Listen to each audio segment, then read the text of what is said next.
everybody. I'm Nikita, welcoming you all on behalf of Be Inspired. Be Inspired is an online platform that has been bringing stories of successful people from different walks of life.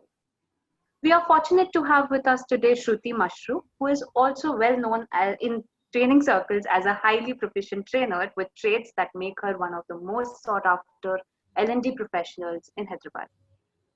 Thousands of corporate professionals today owe their success to the outstanding inputs of Shruti Mashru, who has been a constant source of inspiration to everyone she has trained. Outstanding Corporate Trainer Award, International Iconic Award, Best Training Company Award, Best Trainer Director of BNI Hyderabad 12 times are some of the accolades that she has received in the recent past. So, ma'am, there are some questions for you. Would you like to take them up right now? Yes, please. Okay. So in today's world, everybody understands that they have to develop domain skills. So why are soft skills important? Surprisingly, Nikita, this is something that is usually the first question people ask. And my response is that domain knowledge will get you a job or a client, but it is soft skills that help you retain it. So, if I have to cite an example, maybe somebody will get hired for his technology skills that he has, the technical skills that he has. But if he is not able to communicate with his client effectively, there'll be a huge communication gap, and client will never understand what exactly this gentleman is trying to deliver, and where is the flaw, why is he not delivering what he's promising, and a lot of other such gaps come up, whereby the entire relationship in business is at question. For all practical reasons, the contract may not even get renewed, and the business will lose a very big client. So this is just one small example to help people understand how important is soft skills. And of course, domain skills are important, because if we don't have any skills at all, then what are we selling? What are we doing as a profession? But after having your domain skills, for you to survive, it's very important that you have good soft skills. I hope that answers. That definitely answers a lot of questions. So the next question is, what is the right time to start learning soft skills? Nice question. Um, so I remember visiting a friend's house, and she had a young son, a toddler, could not even speak. Okay, and I remember he did something wrong, and his mother made him understand that he's wrong. Immediately, the young lad put both his hands around his ears and was kind of apologizing. When I gave him a chocolate, he salutes like this, and that's his way of saying thank you. So, if you understand, soft skills start at that age. Much before somebody gets to learn how to speak, somebody should have soft skills. Basic etiquette is something that's taught at home. We grow up learning all these things. Maybe we don't enroll in a program to learn these things. Only those who missed on it would want a program. Or maybe they take up a profession where soft skills is very highly important, and they want to be sure that they are in par with others, would want to take up a course like this. Because I remember as a child, when I was I was in my grandma's house and I was seated on the sofa. I rested my foot on the tipoy there. The minute my father saw that, he immediately told me, "Your foot on the ground." Now, that was basic etiquette that he was teaching me. I don't even remember how old I was then, but I do remember that what is the proper way of sitting. So, if we say, when do you start learning soft skills? I would say things like communication, things like etiquette. These are the things that you learn uh, as a part of growing up. The first time you fall off the bicycle and you don't give up, the next day again you take the same bicycle out and try again. That's what is again, it's a soft skill. It's the attitude of not giving up. It's the attitude of fighting back. It's the attitude of learning, mastering. So all these, most people don't realize that these are all again part of soft skills. They think soft skills is something that's, it's like a professional course that is imbibed. Well, I say people, everybody who lives in the society needs soft skills. We are using soft skills in our day-to-day life, and we only have to improve more and more. So if you ask me, what is the right time to start? From the very beginning, I would say. Okay. The next question, and I see you've answered it earlier as well, but to be more specific, let me ask this. Why are soft skills important in a competitive job market?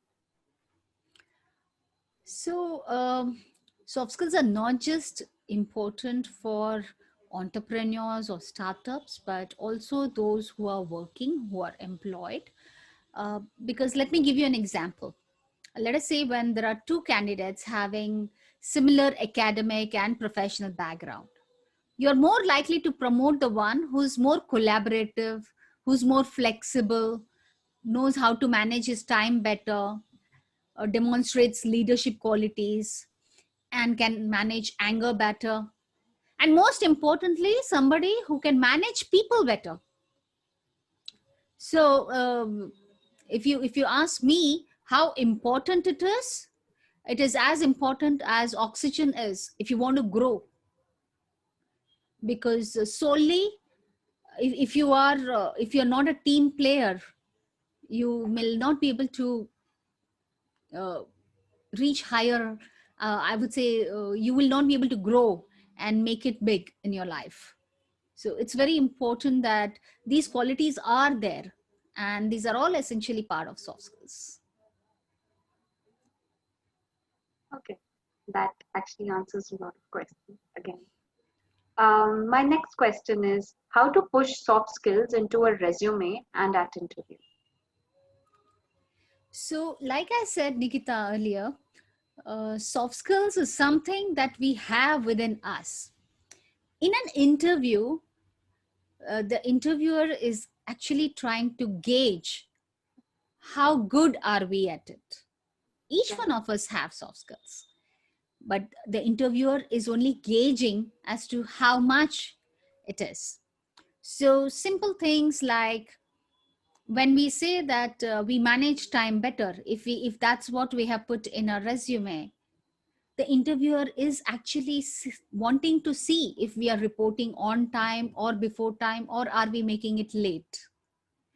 Hmm. When we say that I'm a quick learner, the interviewer is looking to see where can you demonstrate that you are a quick learner. The problem with this generation today is that a lot of things they make up. We are so used to cut, copy, paste. That's become the secret mantra, and that's no secret at all nowadays. Everybody believes in cut, copy, paste. So one person makes a resume, the other copies and pastes in his or her own resume, not knowing that that's not their strength at all. Right. Ideally, when we draft a resume, we want to showcase what our strengths are. But when we copy paste, those are some nice fancy words that you see on the internet on somebody else's profile, and you just copy paste it. But when we are not able to demonstrate that in the interview, the interviewer is no fool. They also understand that all this is cut, copy, pasted. I mean, somebody seeking a job might have seen about 20 or 25 resumes. The interviewer would have seen nothing less than 500 resumes. The minute they read it, they know it. The minute they meet somebody in person, they know whether this person is faking it or is being honest. And honesty is the greatest virtue. If that elementary thing is missing in the interview, how would somebody even expect to get a job there? Right. And on that note, what are some key soft skills an important thing. In today's world, I would say to name a few, I would start with communication being the most important one. Um, a lot of people get confused between communication and language ability. They think communication means English. English, or for that matter, any language, is just a mode of communication. Even a child who's just born and does not speak will communicate to the mother that, hey, I'm hungry. There is a certain way of communicating. Your pet would communicate in a certain way. There is communication on. So most people get confused between communication and language. So this is first thing I want to tell you about. And the second thing in communication, again, what is more important is when I say the way you communicate, I mean to say communicate effectively. A lot of times people are comfortable with their language ability, but the way they put it across is not appropriate. So the other person who hears something will misinterpret. Now the gap could be at both ends. Somebody who has said something didn't say it appropriately, and that's why the other person has misinterpreted. Or maybe the other person's comprehension skills were so weak that he or she comprehended it very badly and got the wrong meaning out of it, thereby spoiling the relationship. So a lot of time these gaps happen in workplace. We have seen this over a period of time, and that's when most of the clients say, hey, these people need communication training badly, because what one person speaks, he doesn't understand that the other person is not understanding the same way.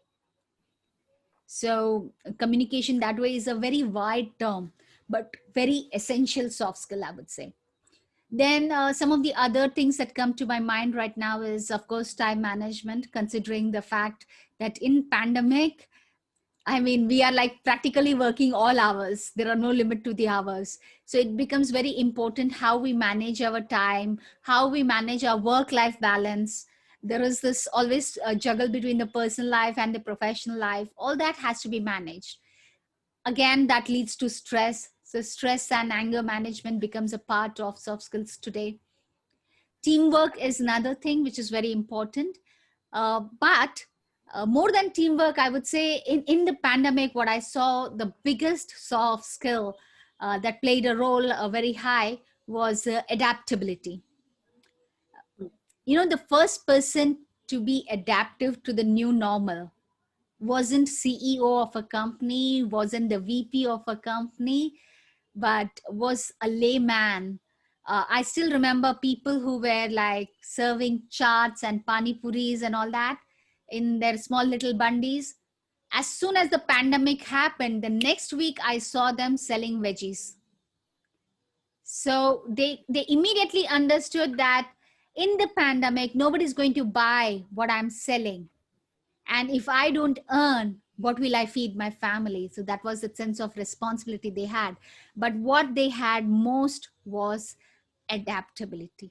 They immediately switched their business and they started vegetables. Because when there was lockdown, people were reluctant to step out, go to the supermarket and buy. Around the same time, online deliveries weren't happening. So the only source were the vegetable vendors who used to come closer to the house. So if I say adaptability, then I would say that in the present scenario, that's the most relevant soft skill that's needed. And of course, leadership, critical thinking goes without saying. Decision making, again, is an important soft skill.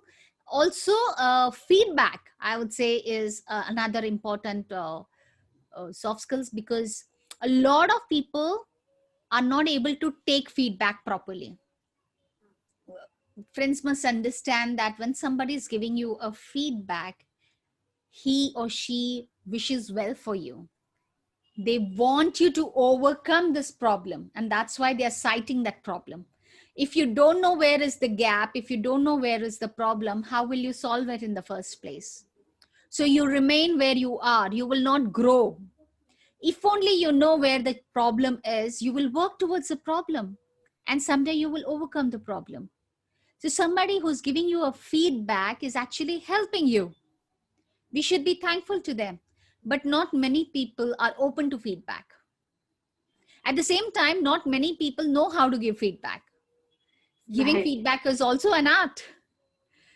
Okay, so there are sandwich feedbacks. There are ways to give feedback. Some people take feedback openly. Some would prefer it in person, very privately. One has to be sensitive when giving feedback. So that is another soft skills that is very, very essential in today's world. That was quite insightful. And on that note, do you think emotional intelligence makes a difference, and how does it make a difference when we talk about these soft skills? Wow, emotional intelligence. The first time I said emotional intelligence in a forum, they say, "What are you saying? Emotion and intelligence both together in one sentence?" But yeah, earlier people never realized, they only focused on IQ. It's only very recently that people are understanding that emotional quotient also is very important and plays a very dominant role. So now they have begun to understand the importance of being emotionally intelligent, because it's only now that people are understanding that the four elements of emotional intelligence, which is, the first thing is self awareness. So only when I know what I am, I also understand what my strengths are, what my weaknesses are, and then I will be able to play on my strengths and I will be able to work on my weaknesses. So first thing is self awareness, and then once we are aware, then we should manage. The idea here is to play on the strengths, not just our strengths, other strengths also. So that is where the next element is, after self awareness and self management. The third element here is social awareness. Understand um, what are the strengths and weaknesses of people around us. Understand what is their mindset, where are they emotionally, and how you should come across to them. And once we understand that, then we are able to manage the whole relationship better. And that's the fourth element, relationship management. So when we understand how we should come across to the other person, like just now I said, giving feedback, how we should give the feedback to somebody. All right, there are people who take feedback in terms of challenge. You challenge them and they will perform.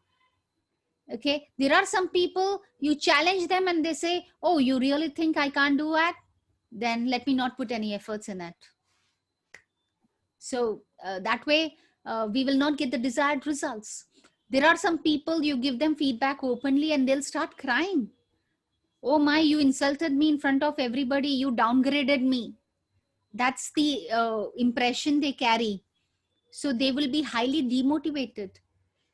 And when we talk about emotional intelligence, it is because of emotional intelligence we get to understand what are the four types of people, what are the four behavioral styles, and how we should be playing on the strengths of those people, and how we should be helping them get over their weaknesses. All this is a better understanding because of emotional intelligence. So if I have to tell that, this definitely, emotional intelligence makes all the difference in your life.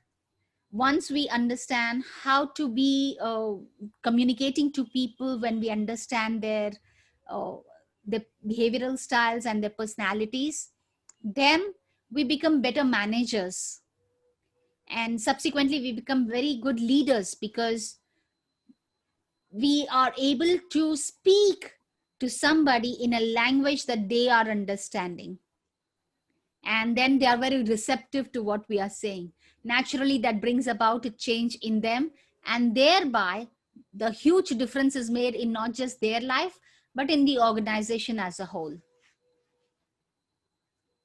Right. So, can emotional intelligence be applied in personal life, and can it mend broken relations? Of course, of course it should be. In fact, there was a time when I said emotional intelligence is something that should be taught in every household also. So most people don't realize, they think all these are necessary only at the workplace. Hmm. But like I explained, emotional intelligence talks about understanding people. So the same knowledge, when we are applying at home, we see the same results. If our team has started working better, if there was one team member whose performance is enhanced because we understand how we should give him the feedback, we understand what kind of a job should be delegated to him, how he should be motivated and inspired to do a certain task, which is a little more challenging than he used to taking those challenges. When we are able to do all that at work, the same knowledge when we apply at home, don't you think the relationship will be much smoother and much more beautiful? In fact, I would say, I would be a little more in depth in saying this, that at certain point in time your team members leave you and go. Either they join another organization or they grow up within the organization, so they don't live with you like 25 or 50 years, but your partner lives with you your entire life, a larger part of your life. That's why they are the better half. So why limit your knowledge to only one half and not impart it to the better half? Why not have emotional intelligence also at home? And this actually reminds me of one of the programs that I did, and there was this operations manager of a very big and reputed company who had attended my program. When I was talking about different types of people and their behavior, he was literally getting very frustrated, and he said, everything that you described is exactly what my wife does at home. Now tell me, what do I do with this? I said, you wait till the break, because after the break I'm going to tell you what happens and how you can deal with these people better. So after the break, he understood how he should manage. After about a week, he gave me a call and he says, today is my 26th wedding anniversary. After I wished him, he says, you know what happened today? This morning, I told my wife, says, now I understand you. So my wife told me that, oh, it took you 25 years to understand me.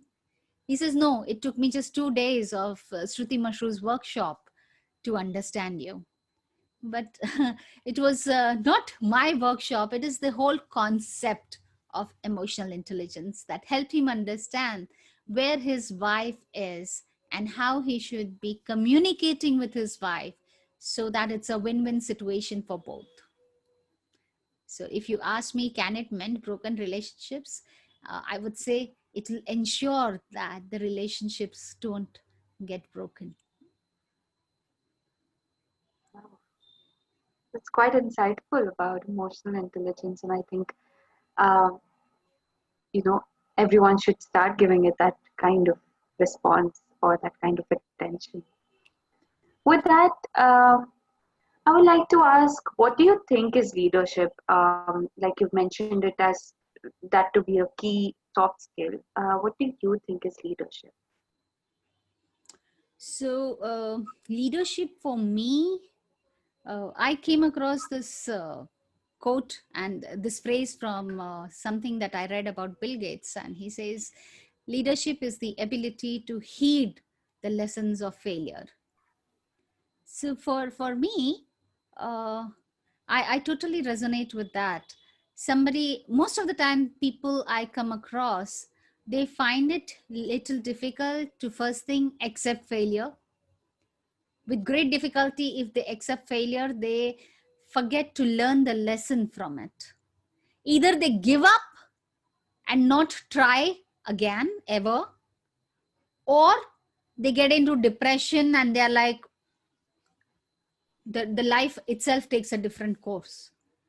So for me, leadership definitely is the ability to heed the lessons of failure.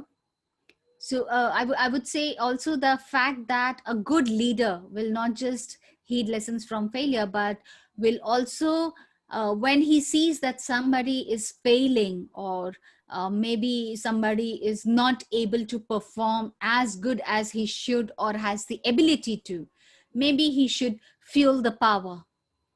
A few good words of a little more support will definitely help the other person in the team or uh, in his company gain that power and then perform. While he is gaining the power and starting to perform, again, it's a good leadership trait to again coach him, mentor him, not just boost his morale and then leave it there. You sometimes have to handhold, you have to coach them, take them a longer way. And then when you see that the other person is completely in charge and is capable of taking his lead life further, maybe that's a time you move a little ahead and let this person take a different life and different walk of life. Okay, but and thereby create more leaders, I would say. But then most of the time, I've come across people, when they do all these three steps, they help somebody during the failure, they motivate them, inspire them, teach them, coach them, mentor them, they do all that, and then they expect them to follow. You are not a leader if you're not creating more leaders. It's as simple as that. If somebody is good enough, then let them be their own way. They have their own life, they have their own agenda, so let them sail. But most of the time people will expect these guys to follow them lifelong, and that's something I believe that that's not a leadership trait at all. So a true leader will not just help other people, but the true leader will also ensure that he creates more leaders. And that should be the mission of every leader. Right. Okay. Tell us something about your company, Eldon, and why did you choose to be a coach? Something remarkably interesting in your career so far. So Eldon, in literal terms, means a wise friend. And that's exactly what I wanted to be for people, a wise friend. The tagline is abilities beyond possibilities. Because a lot of times, people I've come across, uh, something that's a little difficult, they think it is not possible. Something that's not easily doable, they think it is not possible. So one thing people don't understand is by putting in a little more effort, things are possible. So and each one of us have that ability. If we don't have that ability, we can always develop that ability. Skills are always to be developed. As we grow up in our life, there are new skills that we develop, and then that's how we grow. So Eldon is all about developing those abilities which will take you beyond possibilities. And to tell you why I decided to be a coach is because I genuinely wanted to bring about a difference in people's life in whatever way I could. So I guess somewhere down the line, each one of us have this motto. Uh, some start early, some start late, some help in one way, some helps the other way. But then I decided that yes, genuinely I should be able to bring about a difference in people's life. And with that intention, I started, and then things started falling in place. When I started training people, the results were phenomenal. uh, when I see them living a different life altogether, I realize that yes, I've added some value. When they come back and tell me that, ma'am, my life has changed completely and this is the new me, then I realize that I should do it more often, and maybe I should do it strategically. So that's when I took up this profession of a trainer and a coach. And that's how I formed Eldon, and there was no looking back after that. Uh, I'm sorry, I missed on the third question that you had. So, something remarkably interesting in your career so far. Something remarkable. There are quite a few moments which have touched my heart. But again, this refers to people I have trained. So it's a little inappropriate to quote those, because the the part of their life that they were in when they attend the training, and then things change, beautifully shape up their life. It's a little, I would say, inappropriate to discuss it on a social forum, because there is a lot of confidentiality that goes into it. But yeah, if I have to tell you something that I have achieved and feel great about, is the fact that I was able to touch lives of 1 lakh people. That was a goal I had for 2019, and I was able to achieve that by then. So, over the last 10 years that I am in this journey, I was able to bring about a difference, however small or big it was. I was able to bring about a difference in people's life, and that number of 1 lakh is achieved. And I'm very thankful to universe for making me a mode of this beautiful journey and helping me to help others. That's phenomenal. Okay. My next question is, what is the importance of behavioral skills for work success? So, like I said earlier, your behavioral your behavioral style, uh, see what happens is, when we work, our quality time is spent at office between our colleagues.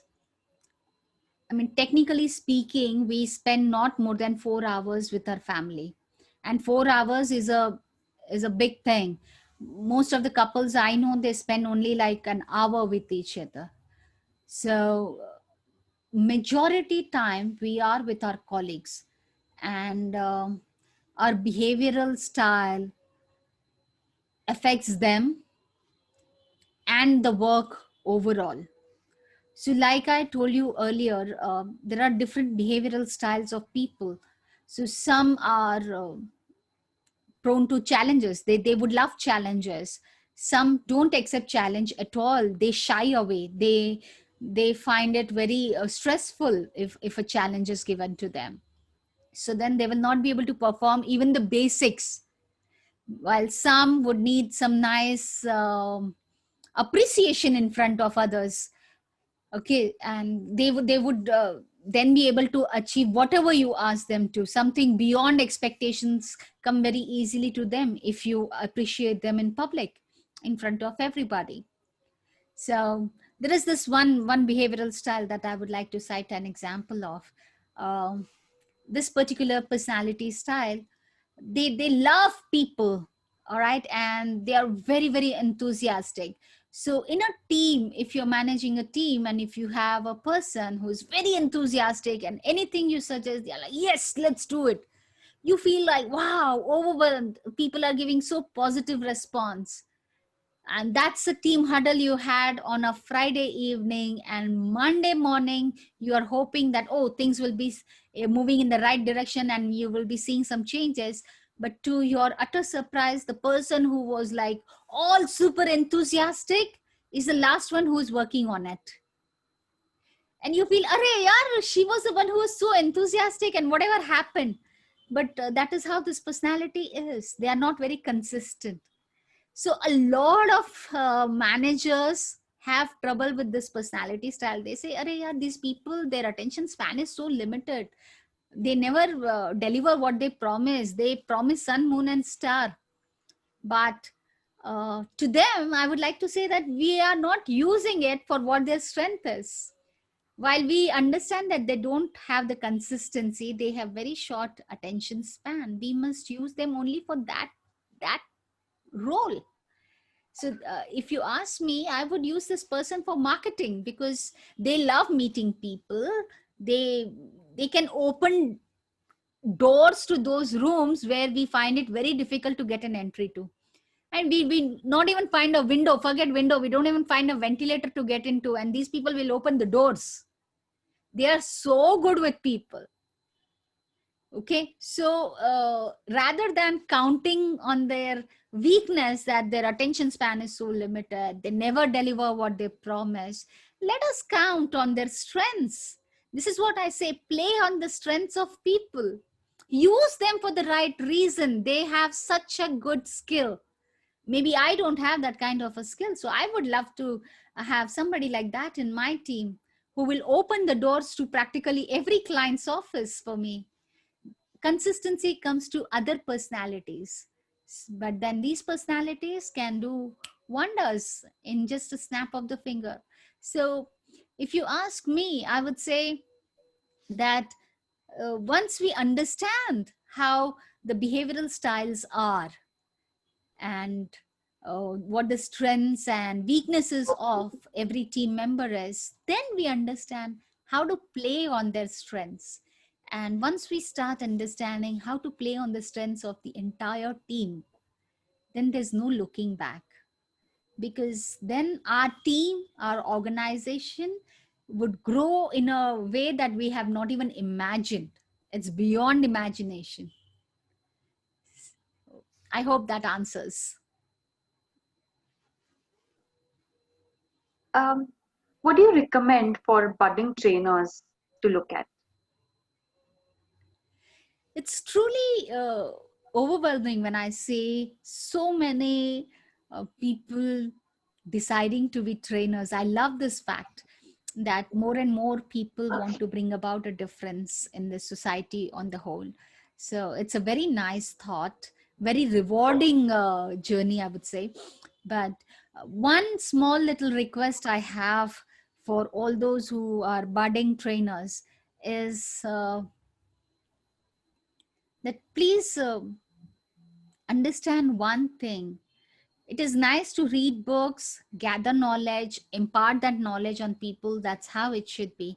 But there are some things that are to be learned practically. Unless we as trainers don't know that, have not practiced that, we will not be able to teach it out of the book. It's just like saying that, learn swimming, or rather I would say teach swimming by learning from a book. Right? If you have a book which says learn swimming in 30 days, you read that book and then you think that you will be able to teach people how to swim in 30 days. I'm sorry, my friend, that doesn't happen. It's very important that first you take a dive. You come out of the water first successfully.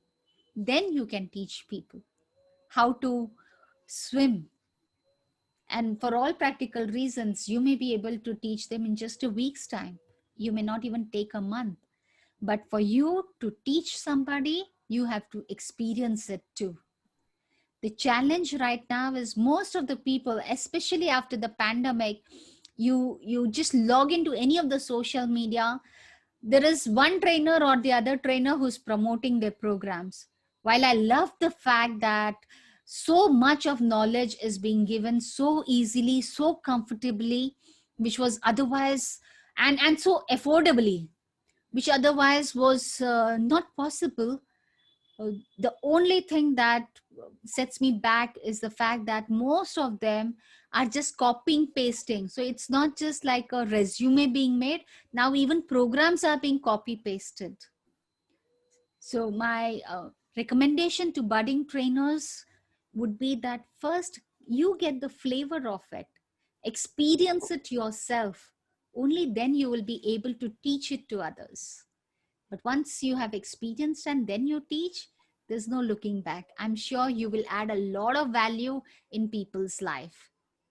For all practical reasons, you'll bring about a major difference in their life. So I would wish them all very good success. Oh, thank you so much, ma'am, for taking us through your journey, for giving us insight on different aspects here. It was quite helpful and definitely would help us, take things forward from here. Thank you so much, Nikita, for calling me over, and thank you. Be inspired. I'm sure you will inspire a lot of people and people will find new direction of life. Thank you. For more videos, please visit our YouTube channel.